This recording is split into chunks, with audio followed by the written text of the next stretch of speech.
Plan large. Jusqu'à 13h. Entre émotion et évasion. Plan large. Sur Radio Chablais. L'entretien de Florian Barbet. Lucas Verhels, bonjour. Bonjour Florian. Vous avez dirigé un livre, j'allais dire directeur, je crois qu'on ne dit pas tellement ça quand on dirige un livre, hein. C'est Manuel d'un monde en transition avec un S entre parenthèses, on va en parler évidemment largement. 101 obstacles au changement, 101 pistes d'action, on parle de transition écologique, ça vient immédiatement, mais c'est pas seulement ça, hein. Non, c'est pas seulement ça. Effectivement, il y a plusieurs sortes de transitions. On a initié le mouvement de la transition avec la transition écologique. C'est Rob Hopkins, permaculteur anglais, qui a lancé cette initiative. Et puis, des États se sont emparés du sujet. La transition énergétique est apparue. Puis la transition agroalimentaire. En fait, il y a plein d'adjectifs qui ont été accolés à ce mot de transition. Ils sont très nombreux. On les a pas recensés de manière exhaustive.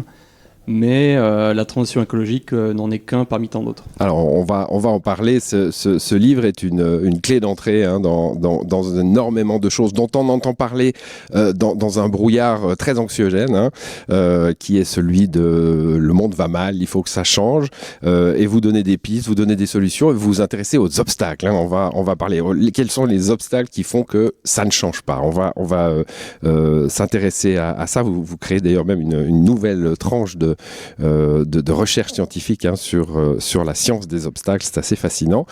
Le lieu, c'est l'espace des inventions à Lausanne. Alors, je ne le connaissais pas. Moi, on est sur le territoire de l'ancienne Expo universelle, l'Expo nationale, soyons modestes.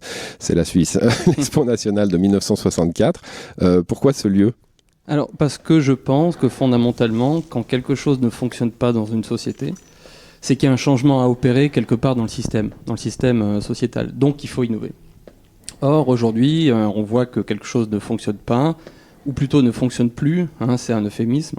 C'est que, en fait, nos civilisations thermo-industrielles n'arrivent plus à maintenir un certain niveau de développement sans exploser des seuils biogéophysiques. C'est les fameuses limites planétaires, au-delà desquelles l'humanité risque de sortir de l'Holocène, hein, cette période géologique qui a permis le développement des civilisations humaines, c'est quand même pas rien. Et aujourd'hui, effectivement, on est dans cette situation-là, c'est très grave. Et comme tout ce qu'on a pu faire jusque-là n'a pas eu les effets escomptés, on se dit qu'on se doit d'innover. Je crois que c'est Albert Einstein qui disait que si tout ce que vous avez essayé produit les mêmes résultats et que vous n'avez rien changé, vous n'obtiendrez pas de résultats différents. Il faut changer de méthode. C'est ce qu'on a essayé de faire à travers ce livre. Bon, quand on entend le début de votre réponse, là, l'innovation ne marche plus, on peut se dire, attention, technosolutionniste, hein, ce monsieur-là veut de l'innovation, de la nouvelle technologie pour nous sortir de la gonfle, si je puis dire. C'est beaucoup plus compliqué que ça, hein, votre réflexion. Vous n'ignorez pas le fait que dans certains cas, et dans beaucoup de cas d'ailleurs, c'est pas forcément l'innovation qu'il nous faut, mais plus un retour en arrière, une sobriété. Oui, en fait, il y a plein de manières d'innover. On s'est concentré et on se concentre sur l'innovation technologique parce qu'on est obnubilé par notre degré de sophistication technologique. Hein, ça date pas d'hier. Mais il y a plein de manières d'innover. Lorsqu'on a planté des graines dans le sol il y a un peu plus de 10 000 ans, c'était pas une innovation technologique. Et pourtant, ça a permis d'embrayer de commencer une nouvelle page de l'histoire de l'humanité. Donc il y a plein de manières d'innover. Il y a des innovations politiques, il y a des innovations philosophiques, il y a des innovations cognitives, il y a des innovations dans nos manières de nous représenter le monde ou de représenter le monde. L'innovation technologique n'est qu'un segment des innovations parmi tant d'autres. Bon, le constat que vous faites, c'est celui que tout le monde peut faire. Ça va mal. On a les rapports du GIEC. On a une longue histoire. D'ailleurs, vous y attachez. Hein, c'est quelque chose d'important. Moi, ça m'a donné un certain vertige. Rapport Meadows, 1972. J'avais 2 ans. Et voilà. Donc, tout était là, quasiment. On avait la notion des limites planétaires. On avait la notion d'un monde fini dans lequel on ne pourrait pas exploiter à l'infini. Et puis, voilà, on est 50 ans plus tard. Et si ce discours a pris de la puissance, les actes, par contre, tardent. Ouais, c'est juste, et vous avez raison de mentionner l'année 1972, parce que c'est une année charnière dans l'émergence de sommets internationaux, dans l'émergence d'initiatives privées. Cette année-là, elle est très importante. Il y a plusieurs événements qui vont s'y passer, mais effectivement, vous avez le rapport Meadows qui fait un postulat très simple, en fait, qui dit que si on continue de faire croître un certain nombre d'indicateurs, notamment la pollution, notamment l'industrialisation, notamment la taille de la population, notamment l'épuisement des ressources, l'extraction des ressources, alors les limites à la croissance seront atteintes d'ici un siècle. Et c'était en 1972. Donc on sait que dans la seconde partie du XXIe siècle, il va se passer des choses très graves qui vont se traduire par des effondrements par lieu, par secteur. Il n'y aura sans doute pas un effondrement majeur, mais il y aura des effondrements. Et suite à ça, il y a eu d'autres événements majeurs, d'autres publications majeures, le rapport Brundtland en 1987, et les fameuses limites planétaires en 2009 qui, quelque part, complètent le rapport Meadows et nous disent qu'il y a un certain nombre de limites à ne pas dépasser. Il y en a aujourd'hui 7 sur 9 qui sont dépassées, dont l'acidification des océans ça c'est la dernière la dernière qu'on est en train de dépasser. On ne sait pas encore si on l'a dépassé. On est à 7 sur 9. 7 sur 9 et ce que nous disent les limites planétaires qui ont été initiées par le Stockholm Resilience Center en 2009, c'est qu'au-delà de ça, on bascule dans une autre époque qui n'est plus l'Holocène, qui est ce qu'on pourrait appeler l'Anthropocène. Les limites planétaires, pour dire ça rapidement, c'est qu'on exploite plus que ce que le système Terre renouvelle. C'est exactement ça. Ouais. Plus que le système Terre renouvelle et plus que le système Terre est en mesure d'absorber quant à nos déchets, quant à nos pollutions. Alors, il y a quelque chose de très intéressant, c'est la couche d'ozone. Dans les systèmes, dans ces fameuses 9 limites planétaires, vous avez cité l'acidification des océans, il y en a plein. Il y a le cycle de l'eau, et puis il y a la couche d'ozone, et ce fameux trou de la couche d'ozone dont on parlait beaucoup à la fin du XXe siècle, et c'est une des rares limites qui va bien en fait. Et puis on se rend compte aussi que c'est un des rares moments politiques où il y a eu des décisions claires. On a arrêté d'utiliser les gaz qui faisaient des trous dans la couche d'ozone, et puis ça marche. Donc quand on agit, ça marche en fait, c'est ça la leçon. Oui, mais attention, là il y a un piège, c'est que déjà ça marche, ça a pris 30 ans pour supprimer les gaz réfrigérants, notamment dans les climatiseurs, les réfrigérateurs. Mmh. Donc ça a quand même pris 30 ans, et puis c'était quand même assez simple, on a trouvé des substituts. Alors il se trouve que ces substituts... Il n'y a pas eu de grande résistance industrielle parce qu'on pouvait faire autrement, c'est ça? Oui, c'est ça, on pouvait faire autrement. Là, si je prends juste la limite planétaire sur le dérèglement climatique, c'est un nouveau modèle de société. C'est pas juste changer une molécule dans un réfrigérateur. C'est beaucoup plus compliqué que ça. Et on voit que sur les gaz réfrigérants, ça a quand même pris plusieurs décennies. Donc non, c'est pas si simple. Bon, le principe même de ce livre, dont vous avez dirigé la publication, mais vous êtes il y a une vingtaine d'auteurs, tous spécialistes plus ou moins dans leur domaine. Je dis plus ou moins parce que parfois on dérive un peu. Il y a Valentine Piton, par exemple, l'ancienne conseillère nationale vaudoise de la Riviera, qui est climatologue, mais qui va aussi parler de politique parce qu'elle a cette connaissance-là du monde politique et des freins qu'il peut y avoir, par exemple, dans le parlementarisme. Donc voilà pourquoi je dis plus ou moins spécialistes. Mais enfin, des spécialistes qui disent, OK, donc le constat, il est posé. Il y a les limites planétaires, il y a les rapports du GIEC, il y a toutes ces choses dont on entend parler beaucoup, mais ce dont on parle assez peu. On se doute bien que si ça fonctionne pas, si le changement ne se fait pas, c'est qu'il y a des obstacles, mais on les délimite pas, on les comprend pas, on les connaît pas. Ouais, c'est toute la difficulté, et effectivement, ça a été un impensé jusqu'à là. Je pense que après donc l'émergence de ce concept des limites planétaires, un peu pendant, de manière concomitante, on va dire, il y a eu un foisonnement de concepts dans les années 2010, donc ces fameux adjectifs accolés au mot de transition dont je parlais juste avant. Et puis d'autres concepts, souvent nés d'initiatives privées ou collectives, comme la théorie du donut, l'économie régénérative, l'économie circulaire. Donc on était un peu dans une période d'euphorie, en fait, entre 2010 et 2019. Et en 2019, c'est un peu le point d'orgue, parce qu'on a les marches pour le climat, on a la Convention citoyenne pour le climat à Paris. Donc on se dit qu'on va y arriver, en fait. On va arriver à changer de modèle. Sauf que... Et on est quelques années après la COP 21 aussi, où il y avait eu de l'ambition. Oui, exactement, c'est juste. Et en 2019, il y a un coup d'arrêt, qui est en fait l'effet Covid, et qui va nous faire entrer dans une nouvelle période qui est un peu le dur, on va dire, une période un peu dure, dans notre bifurcation vers une transition environnementale, on va dire. Et on s'aperçoit petit à petit que, en fait, c'est pas si simple. Et lorsqu'on interroge les penseurs, les grands penseurs de la transition, qu'on leur demande pourquoi est-ce que ce concept-là reste un épiphénomène, pourquoi est-ce qu'on n'arrive pas à massifier, la réponse est souvent c'est parce qu'il y a des verrous sociotechniques, il y a des résistances au changement, il y a des obstacles. Voilà. Et chacun aura son explication. Pour certains, ça va être le dogme de la croissance. Pour d'autres, ça va être le fait qu'il y ait trop de normes. Pour d'autres encore, ça va être le striatum.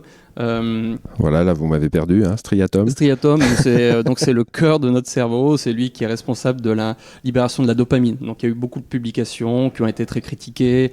Enfin, chacun a sa marotte, en fait, lorsqu'on parle d'obstacles. Et on peut parler aussi de responsabilité. C'est les États qui doivent faire, c'est les entreprises qui doivent faire, c'est les gens qui doivent faire, c'est la population qui doit faire. Là aussi, on se perd parce que finalement, quand on dit il faut limiter les jets privés, par exemple, on vous dira mais ça correspond à quelques poussières de CO2 par rapport à la masse de ce que les gens utilisent dans l'aviation et dans le reste. Donc c'est plutôt à la population de faire l'effort. On peut toujours rejeter la faute en fait. Oui, c'est ça. Et tant qu'on n'a pas initié une nouvelle discipline de recherche sur le sujet, c'est compliqué d'avoir une approche scientifique, entre guillemets, de ces fameux obstacles. Jusqu'à là, c'était un peu le cas. Et nous, ce qu'on a proposé à travers cet ouvrage, c'est déjà de définir ce qu'est un obstacle. Alors, je peux peut-être... on va y venir dans la deuxième partie de cette émission, mais vous le créez, ce nouveau champ Alors, scientifique. On essaie d'inaugurer, effectivement, à travers... Modestement et très orgueilleusement, vous arrivez avec l'impédimentologie, impedimenta, l'empêchement, la science de l'empêchement, en fait, la science de l'obstacle. Exactement, c'est ça. Et on va dire que notre objectif, c'est d'étudier les phénomènes d'empêchement qui sont à l'œuvre dans les transitions sociétales, notamment celles qui consistent à passer d'une ère de l'Anthropocène à une ère du respect des limites planétaires. Anthropocène, donc l'ère dans laquelle nous vivons aujourd'hui, celle où l'humain a une implication directe sur la santé de la Terre, on va dire, du sur système le dérèglement du système Terre, avant même le volcanisme ou l'activité solaire, ce qui est très impressionnant. Et moi, c'est la première fois que j'entends aussi clairement de dire qu'il faut passer à un autre système. Alors, qu'on puisse tuer le capitalisme, etc., ça on l'entend beaucoup. D'ailleurs, on lit dans votre livre que ça semble pas être la solution au claquement de doigts, mais passer à un limite planétaire saine, en somme. Vous appelleriez ça comment, la nouvelle ère qui nous attend? Alors, j'ai pas de nom on peut pas inventer trop de noms à la fois. Non, vous avez déjà impédimentologie. C'est déjà pas mal et c'est déjà très dur à prononcer. Mais plus modestement, oui, c'est de tendre vers une ère du respect des limites planétaires. Je pense que ça, c'est l'objectif commun. Et pourtant, c'est pas un objectif qui est formalisé officiellement par les penseurs de la transition. Je suis même pas sûr que tout le monde soit d'accord sur ce qu'est une transition en réalité, ce qu'est la transition, la grande transition. Et encore moins par ceux qui nous gouvernent. On verra dans la deuxième partie qu'on est dans un moment plutôt de doute sur ces questions-là. On va se retrouver dans un instant pour cette deuxième partie, justement. Large. Jusqu'à 13h. Entre émotion et évasion. Plan large. Sur Radio Chablais. L'entretien de Florian Barbet. Lucas Ferrelst, on se retrouve pour la deuxième partie de cette émission. On parle de ce livre, un manuel d'un monde en transition. Alors, évidemment, c'est un sujet compliqué, complexe. Vous mettez de la complexité dans ce livre, vous et vos co-auteurs, autrices. Mais vous avez souhaité, et c'est réussi, que ce soit abordable. Ce sont des très petits chapitres illustré avec des définitions assez claires. Vous avez fait des catégories et finalement on peut le consulter un peu comme un bréviaire. On peut chaque jour se dire tiens voilà, il y a une limite, il y a un comportement qui va pas, comment on pourrait le changer. C'est vraiment un mode d'emploi en fait. Ouais, c'est manuel. Ouais. Exact, c'est un manuel effectivement. Alors on a essayé de le rendre didactique et à la fois on souhaite aussi toucher un public un peu plus averti. Mais on avait ce souci déjà d'énumérer les choses. Donc on pourrait nous faire le reproche du réductionnisme, parce qu'on a subdivisé notre sujet en 101 parties. Donc on est forcément obligé de se séparer. Et ça dure, j'insiste, hein, parce que c'est très important pour celles et ceux qui se diraient ouf là, là ça va pas être pour moi, ça va être aussi obscur que les rapports du GIEC. C'est 2 pages, une partie. Hein. Oui, c'est 1 page, 2 pages où on va clairement straight to the point, comme on dit en anglais, exactement. Directement à la chose. On a eu une approche empirique, hein, c'est-à-dire qu'on a essayé d'identifier qu'est-ce qui pouvait faire obstacle à la transition. Il n'y a rien de scientifique là-dedans, au sens strict du terme. Mais effectivement, pour chaque obstacle, on se demande en quoi ça bloque, quels sont des exemples peut-être, et qu'est-ce qui permet de contrecarrer ces obstacles. Alors, vous avez 4 grandes catégories, hein, on va pas s'y arrêter trop longtemps, mais neuropsychologique, épistémologique, politologique, sociologique, là déjà ça fait un peu peur, mais en gros, voilà, ça classe ce qui freine et bloque chez les individus et dans leur société, quoi, hein, ce qui fait société. Voilà. Donc là, on a cette impression, en tout cas moi je l'ai eu de façon forte, c'est que cette segmentation, elle donne une arme contre l'accumulation des problèmes. Hein. Quand on s'intéresse à la question, on se dit bon bah c'est pas possible, ça me submerge, il y a trop de choses. Les voitures électriques c'est bien, mais il y a quand même des terres rares, donc ça va pas. L'extractivisme ça va pas, etc. On est vite submergé quand on croit trouver une solution. On tire un petit peu le fil et puis on voit une autre catastrophe débarrouler. En segmentant, vous nous donnez des armes en fait. Oui, c'est ça. Alors ça peut faire peur. Effectivement, on peut se sentir submergé par l'ampleur du problème, par l'ampleur des obstacles, par ce sac de nœuds auquel on est confronté. Mais en même temps, il va falloir qu'on bascule dans une civilisation un peu adulte. Donc jusqu'à là, on a été dans l'euphorie liée à nos modèles qui nous rendent surpuissants quelque part. Mais il va falloir qu'on bascule dans une nouvelle période qui est celle de la prise en compte des obstacles à notre transition. Donc jusqu'à là, on a été dans une posture problème/solution. Nous, ce qu'on dit, c'est qu'il faut qu'on soit dans une posture problème/solution/ prise en compte des obstacles à la mise en œuvre de ces mêmes solutions / traitement de ces obstacles. Alors ça peut sembler vertigineux, effectivement, vous l'avez évoqué, mais il faut se dire que si on est créatif, et si on met en place les bonnes stratégies, les bonnes méthodes pour traiter ces obstacles, c'est pas forcément insurmontable. On va donner des exemples. Hein. Alors quelques-uns, il y en a 101, et vous dites d'ailleurs, c'est 101. Bon, il y en a beaucoup plus. Hein. Fallait bien commencer par quelque chose. Les injonctions contradictoires. C'est un chapitre. Je sais plus le numéro qu'il a. Vous devez le savoir parce que vous le connaissez par cœur. Ça doit être si je ne m'abuse, le numéro 10. Le numéro 10. Voilà. Les injonctions contradictoires. Allez-y. Oui, alors une injonction contradictoire, on en voit quotidiennement. On y est confronté. C'est en fait un commandement qui se contredit lui-même. C'est un ordre tacite, hein, souvent, auquel on ne pourrait obéir sans y désobéir d'une autre manière. Il y a un exemple assez frappant, c'est par exemple qu'on va nous pousser de manière implicite à valoriser notre standing social, hein, en faisant des voyages, en apprenant des langues.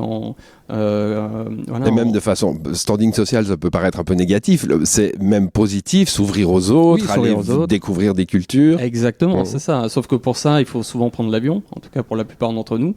Et en même temps, on va nous demander d'avoir une empreinte carbone la plus limitée possible, à 2 tonnes, ce qui est très dur aujourd'hui. Donc oui, on est confronté à une injonction contradictoire qui pousse à la schizophrénie quelque part. Et des exemples comme ça, on en a tous les jours. Il y a le climatiseur, hein.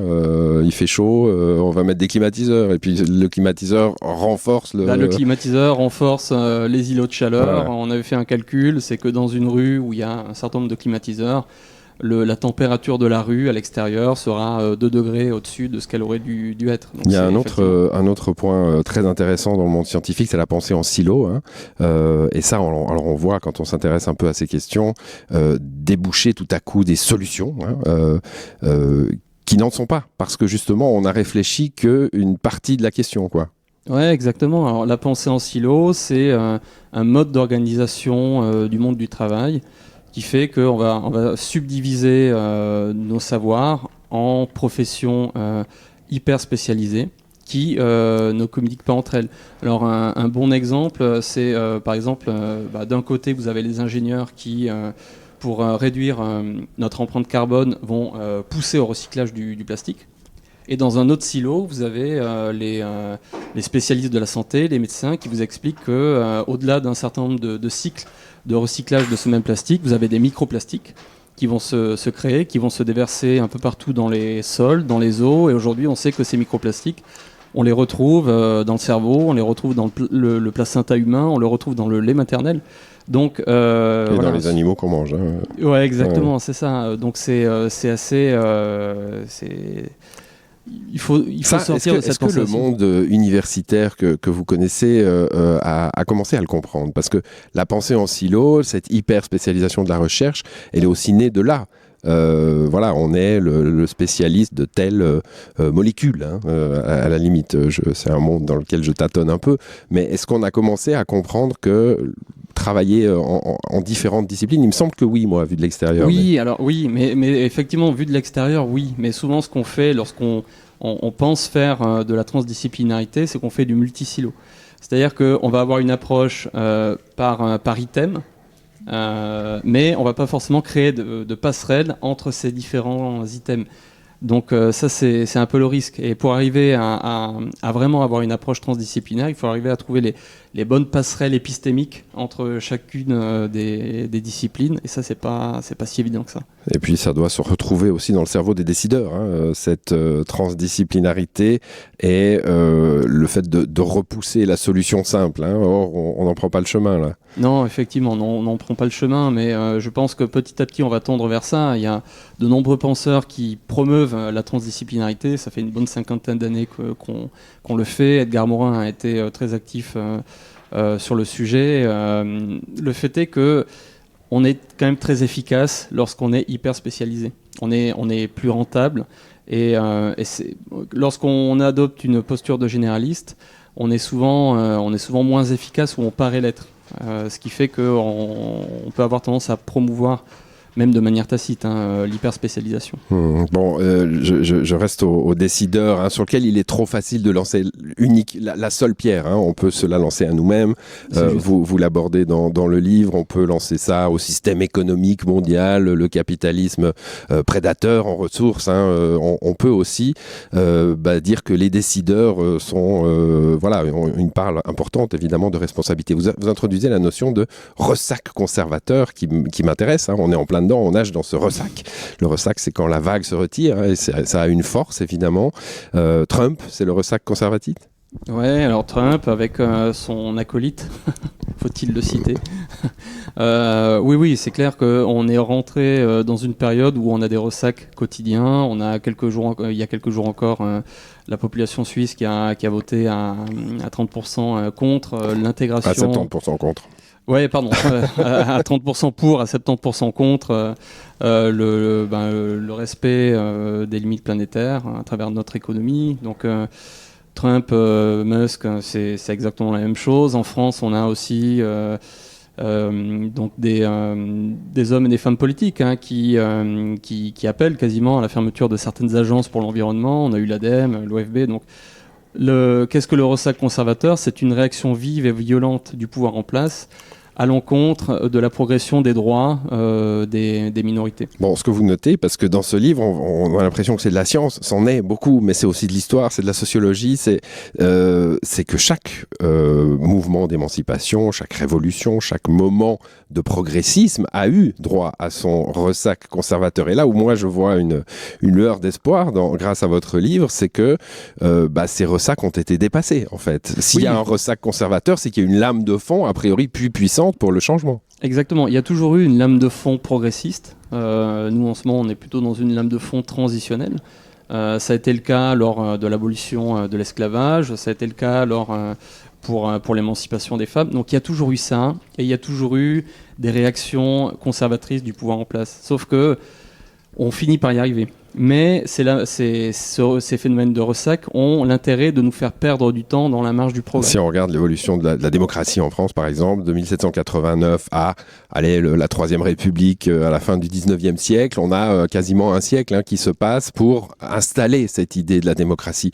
La question de la transition aujourd'hui, c'est qu'à la fois on voit qu'il y a cette évolution lente, on voit qu'en effet les populations sont de plus en plus concernées, de plus en plus savantes sur ces questions. Et puis en même temps, on nous dit on n'a pas le temps, on est devant le mur. Oui, c'est ça. Et ça fait partie de ces injonctions contradictoires, de gérer le temps long et le temps court. Donc on doit mettre en place des stratégies qui nous permettent de gérer à la fois des urgences, urgences écologiques, et de penser le temps long. Mais c'est ce qui est très complexe. Et du coup, la révolution ? Ça, c'est le temps rapide ? Non, alors la révolution, oui, alors ce serait génial. La définition de la révolution, c'est que si on fait un tour complet, puis on revient au même point. Hein. Exact. Non, je crois pas tellement à ce qu'on appelle, justement, c'est un obstacle du livre, la tabula rasa paradigmatique. C'est toujours séduisant, effectivement, de dire on va supprimer le capitalisme, on va supprimer le principe de la propriété, sauf qu'en fait, ça ne marche pas. Et nous, ce qu'on prône à travers ce livre, c'est d'opérer à petite échelle épistémologique, d'opérer sur des comportements en espérant que ces comportements puissent influer sur justement nos grands paradigmes civilisationnels. Vous dites qu'il faut de l'expérimentation. Hein. Ça, je trouve intéressant parce que ça peut se faire à des échelles plus restreintes que la planète, des pays, des continents. Il faut utiliser l'expérimentation qu'on n'utilise pas assez dans ces questions de transition. Oui, c'est ça, l'expérimentation. Pourtant, c'est un outil. La notion du projet pilote, hein, on en est confit, quoi. On en reçoit partout, les cantons, on fait un projet pilote sur ci, sur ça. Dans la transition, on a toujours l'impression que c'est blanc ou noir, quoi. Si on change, c'est qu'on doit tout changer et du coup, ça marche pas. Oui, alors qu'il y a des outils qui permettent effectivement de tester des dispositifs sur un temps limité avec effet rétroactif. Donc pour les municipalités, c'est un risque en moins parce que si ça ne marche pas, on peut toujours revenir en arrière. Et dans le livre, on mentionne le cas de Stockholm qui, en 2006, a mis en place des péages urbains. Et la population était contre. Et après l'avoir fait pendant une année, finalement, ils ont fait un sondage et les commerçants, en premier lieu, trouvaient que c'était une très bonne initiative. Et depuis, ils l'ont gardé. Donc, c'est possible, effectivement, sur l'agriculture, sur la mobilité, sur l'urbanisme, de mettre en place des projets pilotes sur un temps limité et de regarder si ça marche ou pas. Et si ça marche, d'essayer de l'élargir. En France, on a un dispositif constitutionnel qui permet justement la mise en place d'expérimentation. Sauf que depuis qu'il existe, il a été utilisé que 4 fois. C'est vous dire... il n'existe pas depuis la semaine dernière. Hein, alors il existe depuis 2003. Voilà. Il existe depuis une bonne vingtaine d'années. Mais on s'en est servi à l'époque pour tester ce qu'on a appelé le RSA. Hein, donc passer du RMI au RSA. Et puis finalement on l'a pas réutilisé plus que ça. Bon, il y a en tout cas de quoi réfléchir et de quoi se rassurer. Hein. On peut parler d'éco-anxiété, hein. C'est un mot qui est dans l'air et malheureusement dans les consciences. On peut trouver là-dedans, dans ce livre, de quoi nourrir sa réflexion et de quoi aussi trouver des pistes d'espoir. Et merci pour ça, Lucas Verhelst.